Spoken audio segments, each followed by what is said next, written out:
Om Swastiastu. Nah, selamat datang lagi di program di SD Negeri 7 Peguyangan.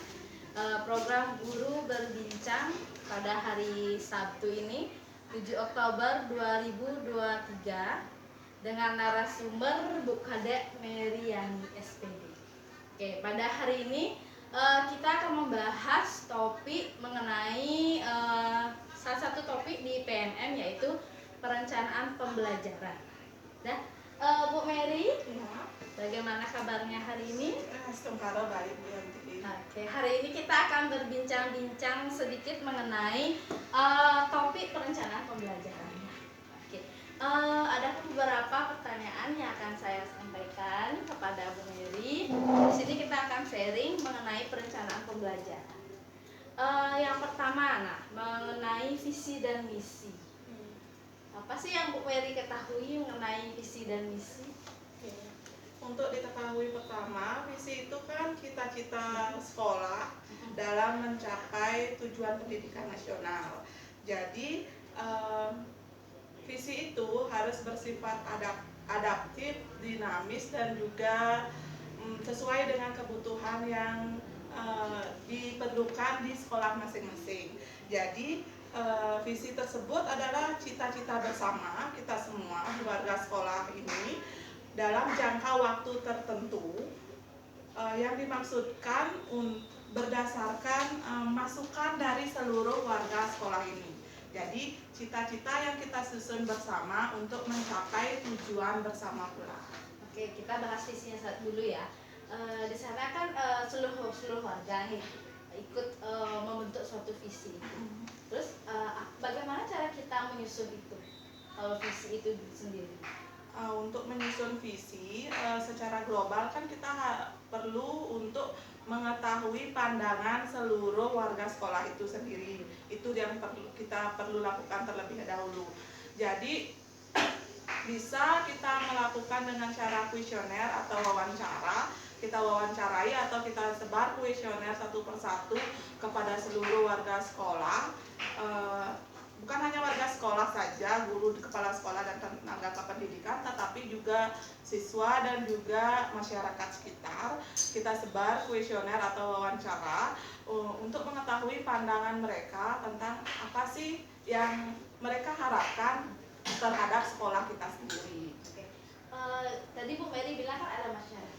Nah, masyarakat itu siapa? Kan luas ini, orang tua siswa kan tidak semua orang tua siswa kan yang bisa kita berikan kuesioner. Siapa di sini yang Bu Mary maksud yang masyarakat itu? Oke, untuk masyarakat itu sendiri kan harus representatif ya. Jadi masyarakat. Apa maksudnya representatif itu artinya orang yang masyarakat yang kita pilih itu bisa mewakili kebutuhan yang diperlukan oleh sekolah. Misalnya ada yang memang melek pendidikan gitu. Jadi saat kita bertanya tentang apa yang Anda inginkan dari sekolah kita, mereka mempunyai wawasan untuk menjawab pertanyaan itu. Berarti kita bisa juga milihnya dari paguyuban kelas masing-masing ya. Betul sekali. Oke, itu sudah visi, cara menyusunnya seperti itu. Jadi kita visi kan merupakan harapannya semua warga di sekolah kita. Kemudian cara menyusun kita harus salah satunya memberikan kuesioner kepada siswa, selain guru juga masyarakat sekitar. Nah, sekarang misi. Nah, misi itu apa sih tadi yang Bu Guru Mary jelaskan? Oke, kalau visi itu kan cita-cita secara global. Nah, misi ini adalah langkah-langkah yang perlu kita lakukan untuk mencapai cita-cita dan tujuan yang kita tuangkan dalam visi itu sendiri. Jadi langkah-langkah step by step yang harus kita lakukan untuk mencapai visi yang sudah kita rumuskan tadi. Bagaimana cara kita merumuskan misi itu? Nah, untuk merumuskan misi kan kita tentu harus punya visi terlebih dahulu.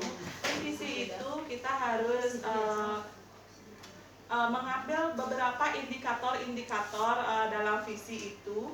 Misalnya seperti visi sekolah kita kan ada idamanku ya Bu Yanti ya. Jadi dari sana kita bisa ambil salah satu indikatornya. Idamanku itu pandangannya apa tadi? Nah, ini salah satu visi di sekolah kita. Visi sekolah kita itu adalah terwujudnya generasi idamanku berkarakter, profil, pelajar Pancasila dan berbudaya lingkungan. Nah, idamanku ini kan merupakan akronim ya. Dari inovatif, dinamis, agamis, maju, adaptif, nasionalis, kreatif, dan unggul. Nah, ini kan akronim idamanku sendiri ini kan merupakan indikator yang harus kita capai. Nah, dari misi yang kita rancang itu adalah melakukan kerja untuk mencapai indikator-indikator ini. Itu mengenai misi ya. Nah, sekarang di sini saya bacakan salah satu ya, mengenai visi yang ada di SD Negeri 7 Peguyangan. Salah satunya terwujudnya peserta didik yang berkarakter, profil Pancasila, kemudian terwujudnya peserta didik yang kreatif dan inovatif dengan mengembangkan keterampilan abad 21. Nah, pertanyaan saya, apakah visi di SD 7 yang ini kurikulum 2022 ya, visi ini sudah mencakup harapan di SD 7 Peguyangan. Menurut Bu Mary bagaimana?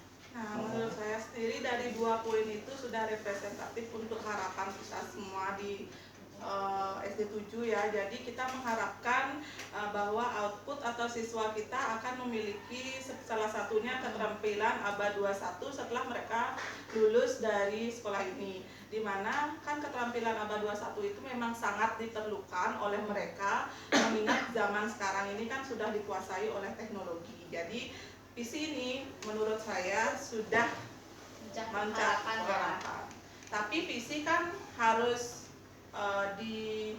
gini juga kan, digodok apa namanya itu, harus revisi juga ya, revisi ya tiap berapa 3 sampai 5 tahun lah. Apakah visi itu masih relevan dengan sekolah kita atau tidak. Jadi tidak sekali kita bikin visi itu terus kita pakai, kan tidak seperti itu. Sekarang setelah visi misi, nah misi sekolah kita salah satunya mewujudkan peserta didik yang beriman, bertakwa kepada Tuhan Yang Maha Esa. Nomor 2 ada mewujudkan peserta didik yang mampu berkolaborasi, peduli, berbagi antar sesama dan menghargai perbedaan. Nah, kalau menurut Mary, bagaimana misi di SD 7 Peguyangan? Oke, untuk misinya sendiri sudah ini ya, visi ya, nyambung lah saya bilang ya dengan visi yang tadi ya, dimana misi ini kan memang harus sesuai dengan visi ya, harus ya, tidak boleh melenceng dari visi. Jadi apa yang kita tuangkan dalam misi itu ya tujuannya untuk mencapai visi, jadi tidak boleh melenceng dari itu. Nah, misi itu sendiri juga harus menunjukkan tindakan ya, mewujudkan peserta didik yang mampu berkolaborasi. Seperti itu kan, seperti apa tindakan yang harus kita lakukan untuk mencapai peserta didik yang seperti itu gitu. Oke. Nah, dari visi ini, nah salah satu tadi kan terwujudnya peserta didik yang berkarakter, profil Pancasila, peserta didik yang kreatif dan inovatif. Tentu dari visi itu kan ada hubungannya dengan pembelajaran ya. Ada hubungannya dengan pembelajaran. Nah, menurut Bu Mary, nah bagaimana sih kita sebagai pendidik menciptakan, tentunya harus kita menciptakan pembelajaran sehingga visi misi ini juga tercapai kan tujuannya. Nah, menurut Bu Mary, bagaimana kita sebagai pendidik merancang pembelajaran agar tercipta pembelajaran yang aman, nyaman, sehingga tercapai semua tujuan di visi misi ini. Nah, untuk merencanakan program pembelajaran ini sendiri, yang pertama kan kita harus lihat itu pastinya kebutuhan peserta didik. Apa kebutuhan yang peserta didik kita memang perlukan. Nah, kedua, setelah kita tahu kebutuhan peserta didik kita, sesuaikan sarana dan prasarana. Jangan memaksakan membuat perencanaan pembelajaran yang tidak sesuai dengan keadaan lingkungan sekolah kita. Misalnya sekolah kita kan daerah pedesaan nih, jangan membuat pembelajaran yang fokusnya perkotaan, buat pembelajaran yang kontekstual sesuai dengan lingkungan kita. Nah, dari sana kan kita sudah memanfaatkan sumber daya. Nanti kita bisa juga menanamkan karakter kepada siswa melalui budaya-budaya yang ada di lingkungannya sendiri. Jangan jauh-jauh dulu. Jadi mereka gunakan dulu sumber daya yang ada di sekitar kita. Oke, coba berikan saya satu contoh memanfaatkan sumber daya untuk menciptakan siswa yang berkarakter yang apa yang Ibu Mary harapkan. Oke, sumber daya kita sendiri di Desa Peguyangan ini, misalnya di sini kan daerah masih seni ya. Iya. Jadi siswa saya sendiri banyak yang bisa menari, bisa menggambar. Nah, itu bisa kita manfaatkan untuk menumbuhkan rasa cinta tanah air mereka. Jadi kita tetap tekankan bahwa kebudayaan itu memang harus dijaga. Jadi kita boleh menyukai kebudayaan luar, tapi jangan sampai terbawa arus. Kita harus tetap mencintai produk kita sendiri terlebih dahulu. Oke. Nah, di sana kan tadi Bu Mary sudah menjelaskan panjang lebar apa sih yang harus kita rencanakan untuk menciptakan pembelajaran bagi siswa agar siswa menjadi nyaman, sehingga apa yang kita harapkan sebagai pendidik tercapai. Nah, dalam perencanaan, nah itu kan harus ada beberapa yang harus kita buat kan sebagai pendidik, apalagi sekarang ini dalam kurikulum merdeka. Seperti ada istilahnya ada CP, TP, ATP. Nah, bisa kan Bu Mary menjelaskan dulu nih apa sih sebelum ini harus kita buat, harus kita buat. Coba jelaskan dulu dasarnya sih CP itu apa, capaian pembelajaran, TP itu apa, ATP itu apa. Oke, untuk CP, TP, dan ATP itu kan berubah nama ya dari dulu. Kurikulum 13 ada namanya KIKD, sekarang namanya CP, TP, ATP, dan modul ajar. Nah, untuk CP itu sendiri kepanjangannya capaian pembelajaran. Jadi di mana CP itu sendiri adalah kompetensi pembelajaran yang harus dicapai oleh peserta didik dalam satu fase. Jadi di CP itu ditekankan fase ya Bu Yanti ya. Dulu kan kita pakai kelas, sekarang pakai fase. Jadi di SD itu sendiri kan ada 3 fase, A, B, dan C. Nah, CP ini menjelaskan apa yang harus peserta didik capai dalam satu fase itu. Kalau fase A itu untuk kelas 1 dan 2, fase B itu 3 dan 4, dan fase C untuk kelas 5 dan 6. Setelah CP, setelah CP kita membuat TP atau tujuan pembelajaran. Nah, tujuan pembelajaran ini adalah penjabaran atau penjabaran dari CP itu sendiri. Tindakan apa yang akan kita lakukan untuk mencapai CP yang tadi. Kalau di kurikulum yang dulu tuh indikator ya. Iya, betul. Itu kan dituangkan dalam pemetaan KD ya dulu, sekarang namanya tujuan pembelajaran. Sekarang ATP-nya. ATP-nya itu alur tujuan pembelajaran. Nah, kita kan CP-nya nih udah kita giniin. Ini tujuannya. Nah, di alur tujuan pembelajaran itu kita menyusun secara sistematis, secara runut tujuan-tujuan yang sudah kita jabarkan tadi. Jadi agar siswanya nggak bingung nih, kok pembagian dulu sedangkan kita belum mengajarkan pengurangan gitu. Nah, di ATP ini kita susun dari yang konkret, abstrak, dari yang mudah dulu ke yang susah gitu.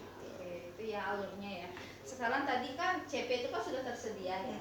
Sudah disediakan oleh pemerintah. Nah, sekarang merumuskan TP, adakah tips-tipsnya atau bagaimana sih merumuskan agar kita sebagai pendidik merumuskan TP yang benar dan juga yang baik untuk diterapkan. Oke, ada 3 dari modul yang saya pelajari, ada 3 alternatif yang bisa digunakan untuk merumuskan TP. Yang pertama, merumuskan langsung dari CP. Jadi kita ambil kata-kata dalam CP itu langsung kita jadikan TP. Nah, ada juga merumuskan TP dengan menganalisis kompetensi dan ruang lingkup dalam CP. Kan dalam CP itu ada kompetensinya, ada ruang lingkupnya. Itu kita modifikasi sesuai dengan kebutuhan di sekolah. Dan yang ketiga, merumuskan TP lintas elemen dari capaian pembelajaran. Itu yang saya pelajari dari modulnya. Oke, kemudian kalau itu kan menyusun TP-nya, sudah CP sudah ada, TP sudah ada. Sekarang bagaimana kita menyusun ATP? Nah, seperti yang saya katakan tadi, ATP itu kan pengaturan pembelajaran secara garis besar untuk jangka waktu satu fase. Jadi menyusun ATP itu kita pertama kan tentukan dulu tujuannya, ATP yang tadi. Setelah itu ATP-nya harus selesai dalam satu fase.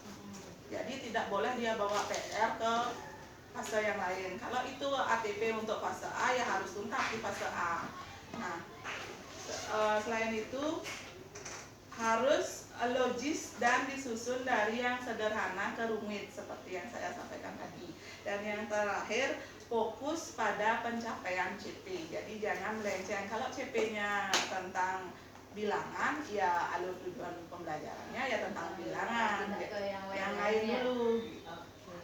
Kemudian sekarang pembelajaran itu sudah menciptakan yang nyaman untuk siswa, terus pendidik juga sudah udah menyusun dari CP, TP ke ATP. Nah, sekarang actionnya di kelas. Nah, bagaimana sih kita sebagai pendidik memberikan pembelajaran yang bermakna? Nah, sebelum itu saya mau tanya dulu, menurut Bu Mary itu pembelajaran yang bermakna itu seperti apa? Pembelajaran yang bermakna itu kita menanamkan ke siswa apa sih pentingnya materi yang kita pelajari di kelas ini untuk kehidupannya dia di dunia nyata. Jadi ada manfaatnya, jadi nggak ngambang dia belajar misalnya tentang pembagian. Ngapain sih aku belajar pembagian juga di luar, kita nggak disuruh kemana-mana 16/4 kan tidak ditanya seperti itu. Nah, itu konsep pembagian ini kan dipakai di kehidupan sehari-hari. Nah, pembelajaran bermakna ini kita harus menanamkan kepada murid bahwa ini loh fungsi materi yang kita pelajari hari ini untuk kehidupanmu nantinya. Itulah yang disebut dengan pembelajaran bermakna ya. Oke, kemudian bisakah Bu Mary dalam pembelajaran bermakna itu kan pasti ada yang namanya pertanyaan pemantik. Menurut Bu Mary pertanyaan pemantik itu bagaimana? Coba berikan contohnya. Pertanyaan pemantik itu kan rangkaian pertanyaan yang pertama kita tanyakan kepada siswa sebelum pembelajaran ya. Itu tujuannya untuk mengetahui pengetahuan awal siswa tentang materi yang akan kita ajarkan itu. Jadi misalnya seberapa jauh dia ketahui sebelum kita menerangkan materi, seberapa jauh yang dia ketahui tentang materi yang akan kita jelaskan. Itu yang maksudnya pertanyaan pemantik. Iya. Oke, kemudian dari pembelajaran sudah menyusun ATP semuanya, terus memberikan pembelajaran yang bermakna kepada siswa. Sekarang dalam pembelajaran tentu ada penilaian atau assessment. Oke, bagaimana sih Bu Mary merancang asesmen dalam pembelajaran? Asesmen itu sendiri kan adalah sesuatu yang kita gunakan untuk mengukur ketercapaian tujuan pembelajaran. Nah, saat merancang asesmen itu yang harus kita tentukan terlebih dahulu adalah indikator pencapaian kompetensi tujuan pembelajaran yang sudah kita tetapkan. Misalnya harus sesuai ya dengan asesmen, dengan tujuan pembelajaran harus sesuai. Jadi kompetensi apa yang akan kita ukur menurut tujuan itu. Misalnya tujuan pembelajarannya kita kan mengidentifikasi perubahan wujud perubahan wujud benda. Di kelas 4 materi pasnya kan itu. Misalnya mengidentifikasi perubahan wujud benda. Nah, asesmen apa yang akan kita gunakan untuk mengukur TP itu yang harus kita tentukan terlebih dahulu jenisnya. Misalnya kalau mengidentifikasi kan kita bisa gunakan dengan tes ya, bisa tes tulis dengan atau tes lisan. Nah, setelah kita guru menentukan apa jenis yang akan kita gunakan, nah kita tentukan alat yang akan kita gunakan untuk mengukur itu. Misalnya saya udah menentukan, oh saya mau mengukur ketercapaian TP itu dengan tes lisan.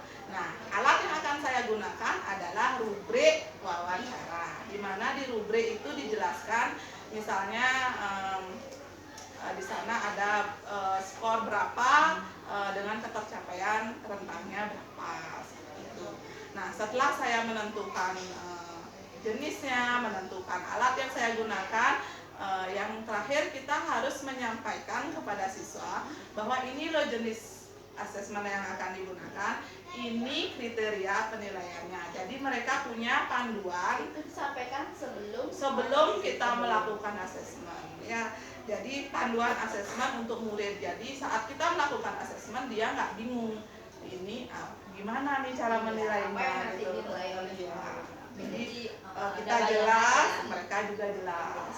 Oke, itu bentuk asesmennya berarti dalam pembelajaran sudah, ATP sudah, penilaiannya sudah. Sekarang dalam memberikan pembelajaran itu ada namanya media juga kan harus diperlukan, modul ajar juga harus diperlukan kan. Nah, kalau menyusun media dan menyusun modulnya itu bagaimana? Untuk modul ajar sendiri kan dulu namanya RPP ya, rancangan pelaksanaan pembelajaran. Sekarang menjadi modul ajar. Nah, modul ajar itu sendiri dibuatnya per satu materi gitu ya, ya satu bab. Bisa dari satu modul itu beberapa kali pertemuan. Misalnya berapa JP yang diperlukan untuk menyelesaikan materi itu. Nah, di modul ajar sendiri ada beberapa komponen utama yang harus dimuat. Misalnya yang pertama tujuan pembelajaran, itu harus ya. Kemudian harus ada langkah atau kegiatan pembelajarannya. Yang ketiga, ada rencana asesmen yang akan dilakukan. Nah, dan setelah itu ada namanya media yang digunakan, ada sarana prasarananya, dan ada juga dimensi profil pelajar Pancasilanya. Berarti semua itu termuat di dalam modul ajar. Oke. Yang terakhir ini, setelah melakukan pembelajaran, semua udah, menyusun ini sudah, actionnya juga sudah. Di akhir pembelajaran tentu kita melaksanakan refleksi. Bisa jelaskan dulu nggak apa itu refleksi pembelajaran? Refleksi itu kan kita gunakan untuk mengetahui seberapa besar pemahaman siswa terhadap pembelajaran yang sudah kita lakukan. Artinya kita menilai lah dari sudut pandang siswa seberapa berhasil sih kita dalam pembelajaran hari ini. Berarti itu penting nggak sih guru melakukan refleksi? Oke, untuk refleksi sendiri sangat penting dilakukan ya. Pertama, kita harus mengetahui ketercapaian materi atau TP kita.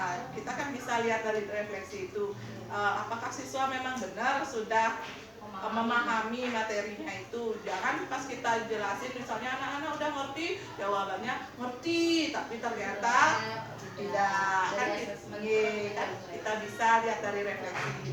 Yang kedua kan dari refleksi itu sendiri kan kita bisa bertanya kepada murid dari pembelajaran ini yang mana yang kalian sukai atau yang mana yang tidak kalian sukai. Nah, dari sana kita kan dari jawaban siswa yang dengan pertanyaan itu kita bisa melihat, oh ternyata murid saya senangnya belajarnya dengan cara yang ini atau tidak senangnya dengan cara yang seperti ini. Jadi hasil refleksi itu kita bisa gunakan sebagai tindak lanjut untuk pembelajaran selanjutnya. Terima kasih Bu Mary, banyak sekali ya sudah materi yang kita ulas di modul perencanaan pembelajaran. Dari yang kurang jelas saya CP sudah jelaskan tadi, TP, ATP, kemudian merancang asesmen, kemudian modul ajar, dan terakhir tentang refleksi. Nah, demikianlah kegiatan hari ini mengenai guru berbincang di episode kedua di SD7 Peguyangan dengan narasumber Bu Mary. Oke, demikian kegiatan hari ini saya tutup dengan paramasam. Om Santi Santi